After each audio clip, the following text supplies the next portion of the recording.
Good evening and welcome to Have I Got News For You, the quiz show in which contestants get the chance to win £1 million as we bought them all lottery tickets. In the news this week, to celebrate polling day for the new Scottish Parliament, the SNP blow their entire election budget on a fireworks display.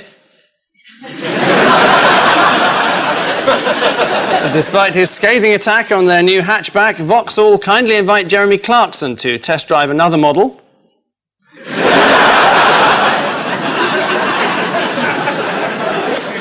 And at Washington Zoo, keepers unveil their latest attraction, Monica the Elephant.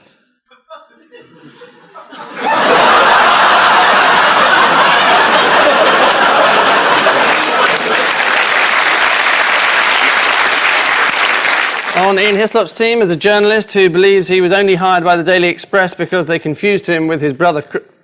I think it's just happened again. Anyway, he's here now, so Peter Hitchens. Good evening.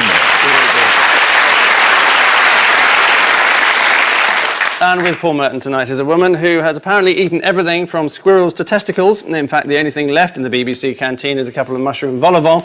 Clarissa Dickson Wright.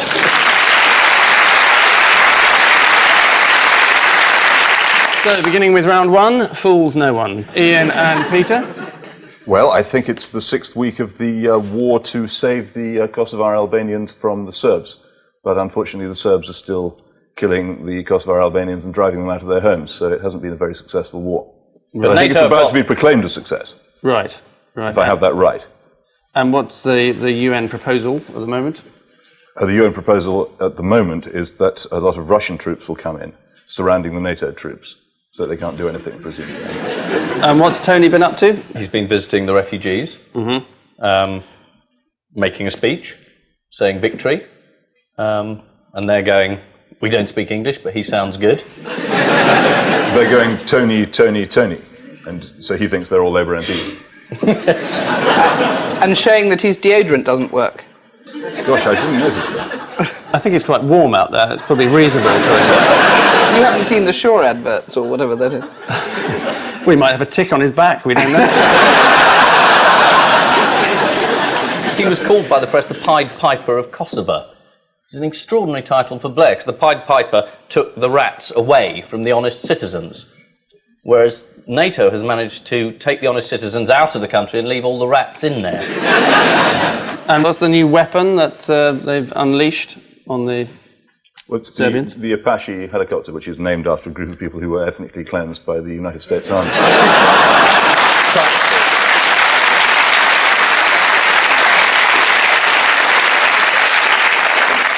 I wasn't actually referring to that weapon. There is another weapon. Is this the thing that turns all the lights out?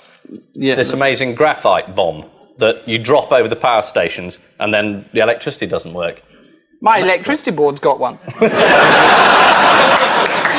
We can see it now. Well, why have they spent 6 weeks dropping cruise missiles when they had this up their sleeves all along? Because they spent all that time sharpening the pencils to get the graphite. NATO this week used so-called soft bombs to disable Serbian transmitters and communication centres as they have accused Slobodan Milosevic of controlling the country's media, something which he denied on last Saturday's edition of Slobodan's house party. Paul and Clarissa. Donald Dewar, will you be my girlfriend? Will you be my girlfriend? Alex Salmon, yes, with Sean Connery bluffing. Yeah. It has to be the Welsh and Scottish devolution elections. Have you already voted? Because you live in Scotland, don't you? I live in Scotland. I voted at 7:02 this morning. Oh, right. So that I could be here in plenty of time to eat out the BBC canteen, you see. Peter, you're normally fairly busy around election time, aren't you? Yes, roughing people up. When you spending the last election hounding Kinnock? The one before I hounded Kinnock, and the one after that I hounded that nice Mr. Blair, the most wonderful man in the world. You're not allowed to hound. But no. I did. So I got into terrible trouble. The Labour Party came after me, and they revealed my past. What is your past? My past? Well, I used to be a Trotskyist. Good heavens. Well, who knows, by the end of the show, Peter could be on Paul's team. Have you got any... What on earth are you talking about? Swinging from side to side. It's a political metaphor, Paul. I think. I don't think so, the way he's got his hand on my knee. Yes?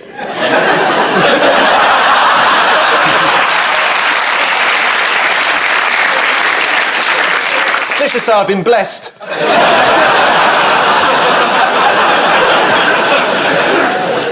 Yes, it is the local elections and the regional elections for the new Welsh and Scottish Assemblies.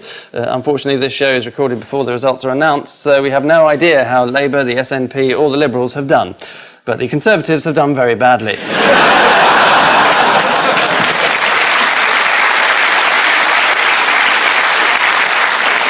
Ian and Peter. Oh, that's Brigeois with the tartan tail fin. This is the stewardess who, when the plane arrived early, ran around the aeroplane with almost nothing on except a fluorescent orange jerkin and a hat to pay off a bet. Now, if the plane had arrived late, what would the captain have done? If you go by what the papers say, it's slightly confusing, I have to say, because according to the Telegraph, Times, Mirror and Express, she was a dark-haired flight attendant. The Star, however, not only described her as a 27-year-old leggy blonde, but also provided us with a picture to show what she may have looked like.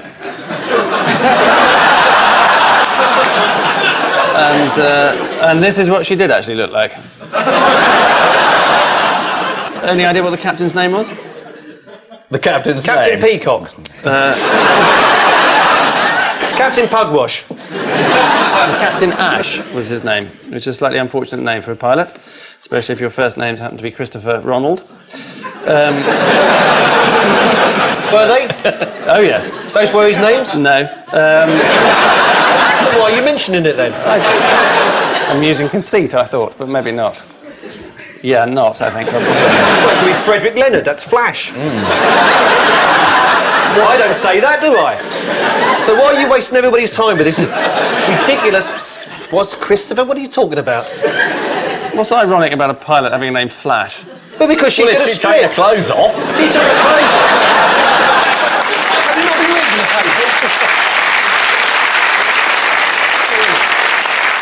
This is the British Airways stewardess who lost a bet with the pilot that the plane would arrive late and had to strip off down to her underwear and run around the plane. The baggage handlers were so stunned that several valuable items of luggage got through unstolen. And finally, Paul and Clarissa. Mount Everest, clearly. Mallory, yes. They've just found his body. Mallory climbed up Mount Everest, not 2,000 feet from the summit, and didn't go any further, or so they believe. They don't know. They've got to find a Kodak camera that he had about his body. If they can find that, if there's a picture of him standing like that doing that, then they are the first people to have conquered Everest. If not, then they're not. Mallory went up in a tweed jacket and hobnailed boots. Hardly stylish. Chaps didn't wear anoraks. No. Well, don't forget the +4s. According to certain photographs, chaps don't wear very much at all. That is George Mallory. He had a habit of walking around the lower slopes naked to relax. You don't say. Which is perfectly reasonable. He was a typical product of his time, an upper-class English public school boy. Right. Well, the more worrying, I think his companion is also naked from the waist down. Is he really? Nothing unusual about that, Ian? No, he was at Cambridge.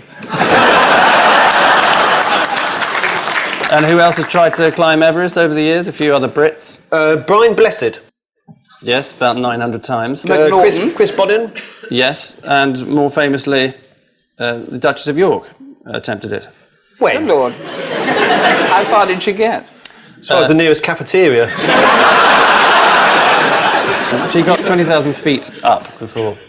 By helicopter? Or by Apache? By Budgie. Budgie the helicopter. This is the discovery this week of the body of George Mallory on the slopes of Everest. The discovery of the climber wearing a tweed jacket and hobnail boots. It hasn't proved whether he reached the summit, but it has proved that he was a lesbian. So, at the end of that round, the scores are like a Cornish brother and sister, frighteningly close, being as they are for all.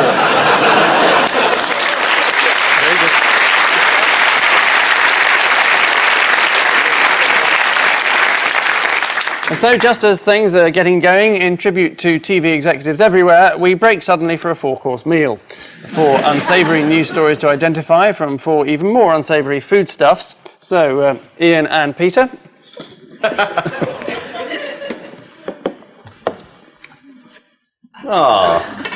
melons. Yes. This is actually about Britain's fine new universities, at least I think it is, and some really serious research which they have done, which suggests that when women go out to the shops and buy melons, they're influenced in their choice of melon size. How can I say this? By their own physical attributes. And so presumably some women buy these and some women buy these. Am I getting anywhere? Have I got completely the wrong answer? No, but just put the lid back on.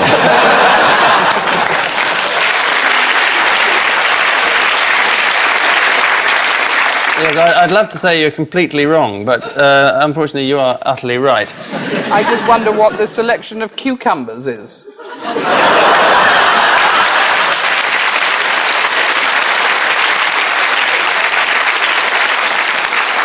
I can't get it in the basket.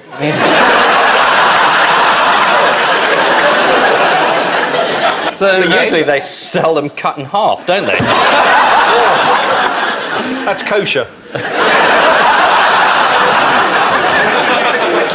So how do you test a melon then, Clarissa, to find out if it's ripe or not? You smell it. Do you have to open it before you smell it? No, you just hold it. Do you want to hold that to your nose and see what happens? Oh.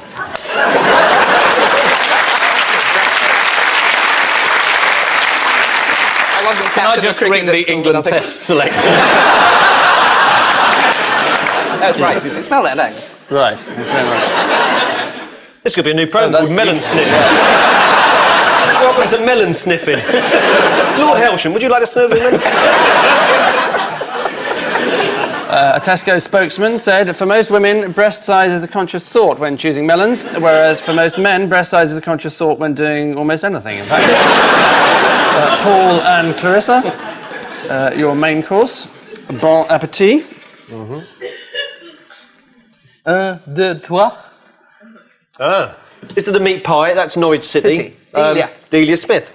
Delia Smith said that she's a director of Norwich City, and she said that they were going to do away with the meat pie image of soccer and have designer food for Norwich City. Oh, look, it's got a little... Oh, look. Ooh.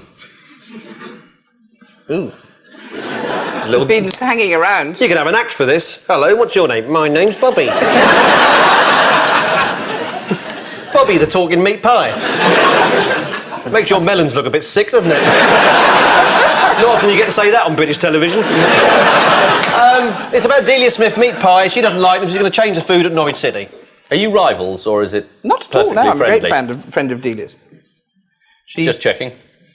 She's given more people the confidence to cook my recipes than anybody else I know. Ian and Peter, your side order. Help yourself. Oh, there's a part of it that I have to give you as well. Oh. Sorry, there we are. Thank you so much. I don't think this is this week's story, but there was a story about research done into potatoes, which had Clarissa's obsession, genetically modified food injected into them, and then they were fed to rats, rather like this. This is so well. And then Quite the rats... scientific the way you do it. I could do tomorrow as well next. And then the rats did that. And the professor published this research, and then a whole load of other professors tried to sit on it, because the results are embarrassing. It suggests that sort of genetically modified fruit might actually kill people. It's Professor Arpad Pastai. Very good. And of course, you know quite a lot about this because he was actually at Aberdeen University, where you're a rector. Well, yes, that's true. Oh, sorry, you were talking to... Sorry. Yes, that's absolutely right. Yes, we know it's right. We've got a photograph of you here. That's me on Angus. Angus the bull, it's called. Oh, thank God.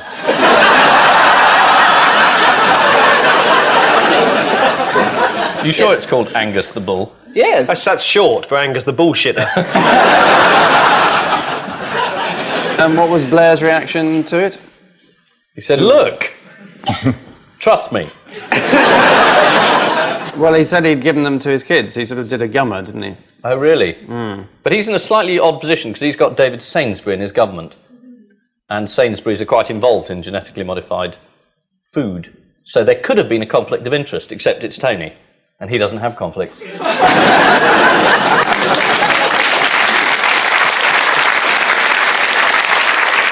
And there are some strange examples of modification. There's even a type of corn which glows in the dark, apparently, because it's had a phosphorescent gene in it or something like that. And they suggested it was in America that it would be perfect for lining airstrips, you know, because you didn't need torches in the dark, you'd have the corn. That's true, apparently. But then birds would eat the corn, and then you'd have glowing bird shit all over the place. That's the whole problem, yeah. The top of Nelson's column would be like a beacon for airplanes. It is the story of the genetically modified potato, which was fed to rats by Dr. Putzai. There was an immediate outcry against the experiment. Dr. Putzai's conclusions remain unproven. It's got nothing to do with genetic modification, said one of the rats. In their defence, GM giant Monsanto say they've spent millions in research and as a result are fully aware of precisely which government ministers will turn a blind eye. And finally, Paul and Clarissa, your crackers. Thank you. Ah, Cheese. They're nice. have a bit. Oh, I will. Very good. I was just going to say don't eat, but... It's not genetically. It's blue cheese. Well done. It's Dolciolata, Roquefort. It is in fact Stilton. It's been out an awfully long time. Is it the cheese rolling competition? They banned it, and now it's back again. Or something like that. But anyway, there's a cheese rolling competition. Is the right answer. No. God.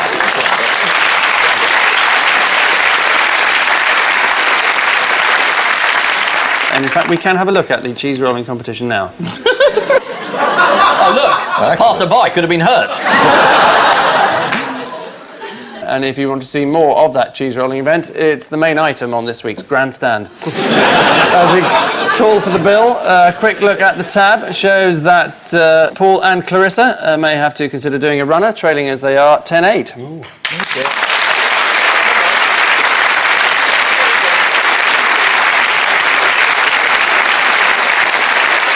So to round 3, and odd one out seems the only serious contender for the title. Paul, Princess Anne, Ivana Trump, Yes. Mingus Campbell, and Bobby Davro.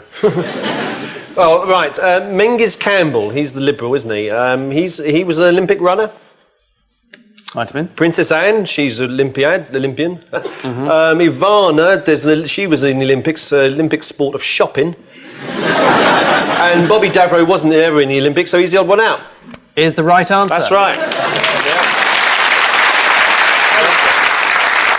Rather annoyingly quick. Why annoyingly? Because obviously I like to, experience a certain amount of discomfort on your behalf. You'd like to experience discomfort on my behalf?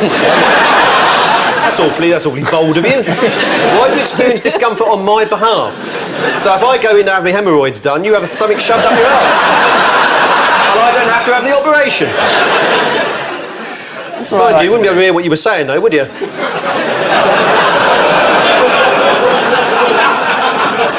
The answer is that they've all competed in the Olympic Games, apart from Bobby Davro, although his father, William, was a 1,500-metre runner who competed in the 1948 Olympics. Bobby Davro recently admitted he had a phobia for anything with 8 legs, which means he's often scared of his own audience.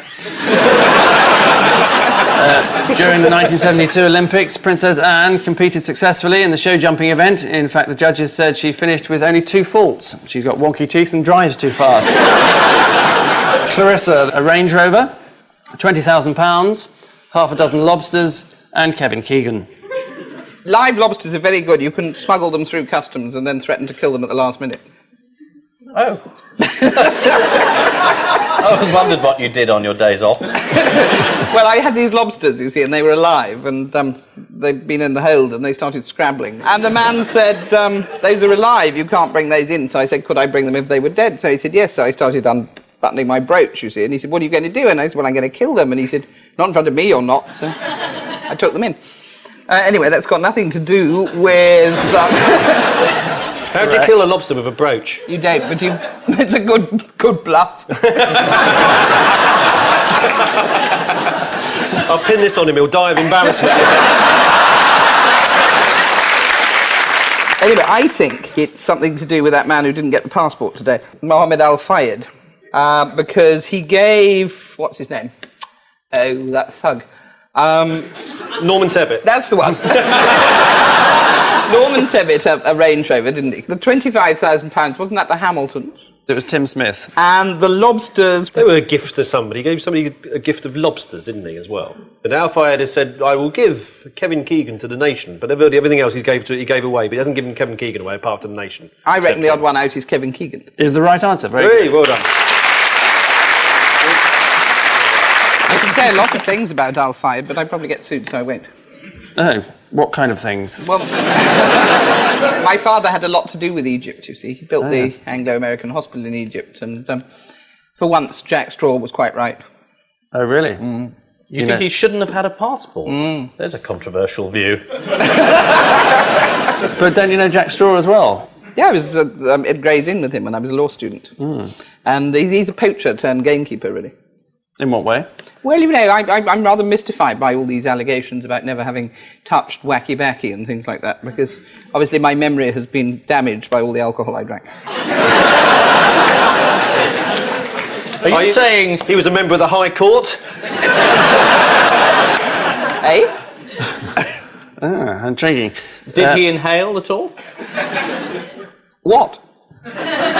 I told you my memory has been terribly damaged. Yes, evidently. Because it sounded as though you were about to reveal that he used to be a bit of a dope smoker, but... I think it's probably just my hearing, is it? Almost undoubtedly, or hearing, yes. That would be quite interesting. It would have been, wouldn't it? Yes. Yeah, what a shame it's not true. Mr. Fayed told the Sunday Mirror how he lured Kevin Keegan to Fulham FC. When he came to see me, I just told Kevin, do me in Newcastle, whereupon Keegan smashed a bottle and shoved it in his face. In an interview with The Independent, Al Fayed was asked if he read Private Eye, to which he replied, I do not read Private Eye, but I'm told I feature regularly. It's nice to be popular. He really doesn't read it, does he? Along with so many millions of others. Anne Widdecombe, Clarissa Dickson Wright, Greg Dyke, and Martin Bell. Only one of them is a Klingon, Mr. Dyke. Look at him. I think this must be a BBC answer, that he might become Director General of the BBC, which would make him, out of those four, the only person who hasn't actually worked for the BBC. How about elections? Explain. Well, I was elected rector of Aberdeen, and Anne Widdecombe and Mr. Bell are both elected members of Parliament, and you don't get elected to LWT. The correct answer I'm looking for does concern one of your habits, certainly. Alcohol. They all like a drop, except Clarissa, who likes an ocean. No, it's not that habit, actually. No, right. It's a different habit. I've never been to bed with any of them. Not even old Anne? Not yet. Mind, I'm strictly heterosexual. It's Surely she'd tempt any woman. Even when strictly heterosexual, yes, right. What's the answer? Okay, I'll tell you. The answer is that none of them have televisions, except for Greg Dyke, who is current favourite to become Director General of the BBC. Do you not have a television? No, I don't have a television. Why on earth would I have a television? No, good for you. Good for you. And Anne Widdecombe doesn't have one either, although, despite that, she did appear on Call My Bluff recently. Shame you didn't catch it, Anne. You were appalling.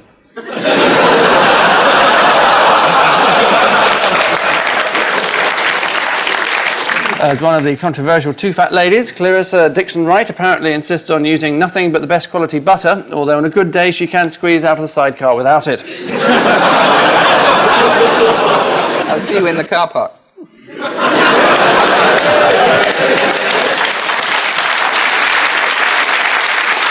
And finally, Peter. Jerry Halliwell, Peter Mandelson, Captain Oates, and the Terminator. Only one of them is dead. That can't be it, can it? The odd one out is dead because he said he would be gone for some time. That's Captain Oates. And he didn't come back. And all the others are trying to come back, or have come back, or want to come back. All the other three said, I'll be back. And he didn't say that. He said, I will be sometime. Is the right answer. Very good. Within weeks of his resignation, Peter Mandelson was being advised by Gordon Brown on how he might make a return to the political front line.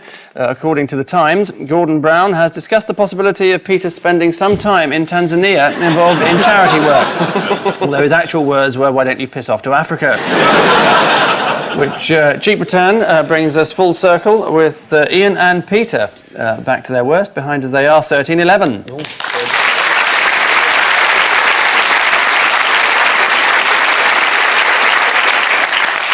Missing words is the rather blunt description of what the following round and indeed headlines contain. So, to your marks, 4.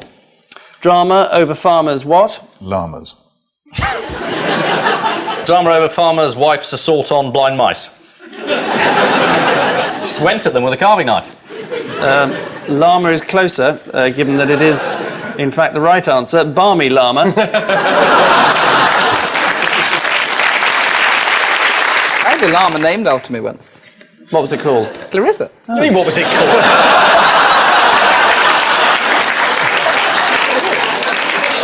Next, what gets adulterers off the hook? Lying to Congress. Having a beard and being foreign secretary. It's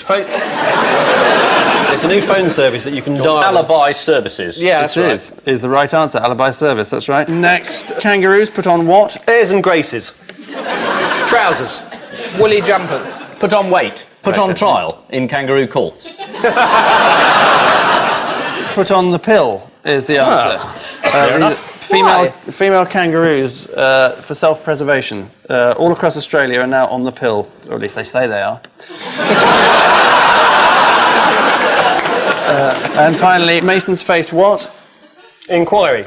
East. No, it is in fact legal register is the answer. Yeah, you can't be a Mason and a Catholic. Yeah. You're a woman too. You could be a Masonette, surely.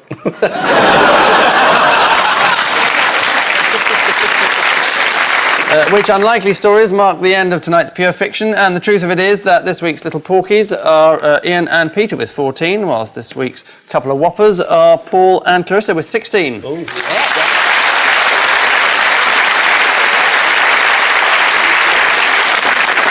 And I leave you with news that in Amsterdam, the chairman of Monsanto denies that genetically modified foods can have adverse side effects.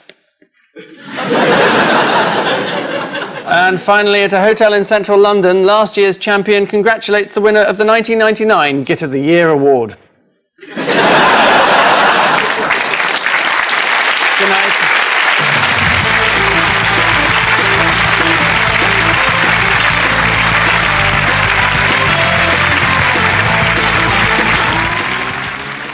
The only four-letter word that scares Rabsy Nesbitt, work, and it's coming his way on BBC Two next. On BBC One, Silent Witness in 5 minutes.